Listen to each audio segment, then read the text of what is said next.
కొంతమంది తండ్రి తల్లి ఇలాగ అనుకోరా, వీడు పుట్టడం ఇక మాకు శ్రమలు వచ్చి పడ్డాయి, పట్టించుకోరేగా కూతురుని కానీ బిడ్డను, ఆ మగ బిడ్డను కానీ, అమ్మ పుట్టినవమ్మ మా ఇంటికి వచ్చావమ్మ, ఆడబిడ్డ అయితే పుట్టిన దగ్గర నుంచి వేరు చేసేటువంటి ఈ మనుషులకు దేవుడు నియమించినటువంటి నీ యొక్క బాధ్యత ఏంటో అర్థం అవ్వాల.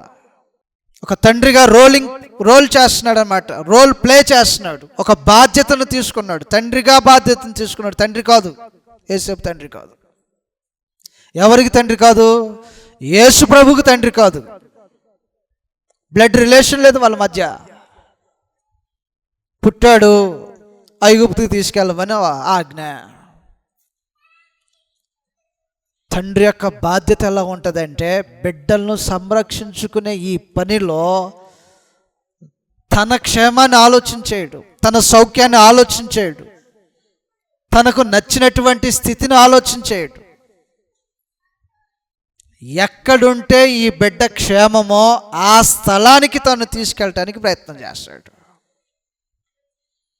ఎంత టైం తీసుకున్నాడు తీసుకెళ్ళటానికి? చదువుతాం, కింద భాగంలో చదివితే, అప్పుడు అతడు లేచి రాత్రి వేళ శిశువును తల్లిని తోడుకొని ఐగుప్తునకు వెళ్ళి, ఐగుప్తుల నుండి నా కుమారుని పిలిచితినని ప్రవక్త ద్వారా ప్రభు సెలవిచ్చిన మాట నెరవేర్చబడినట్లు.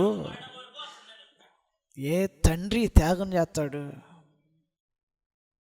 ఏ తండ్రి నీది కాని దేశంలో, నీ జనం కాని స్థలంలో నీ బిడ్డ బాగుంటాడు అనుకుంటే సమస్తాన్ని వదిలేసి ఆ బిడ్డ క్షేమం ఎక్కడ ఉంటుందో అక్కడికి తీసుకెళ్ళాలనేటువంటి మనసు ఏ తండ్రి చేస్తున్నాడు ఈ రోజున?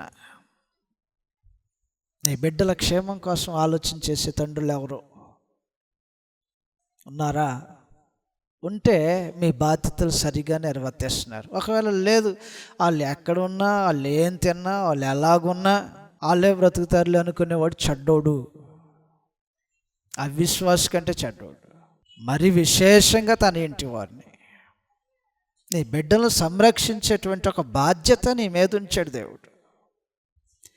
వారి క్షేమం నీ క్షేమమై ఉండాలా, వారి సౌఖ్యమే నీ సౌఖ్యమై ఉండాలా, వారి ఆనందము నీ ఆనందమై ఉండాలా. ఇవేమి పట్టించుకొని ఒక తండ్రి మీ బాధ్యతలను సరిగ్గా నిర్వర్తించట్లా.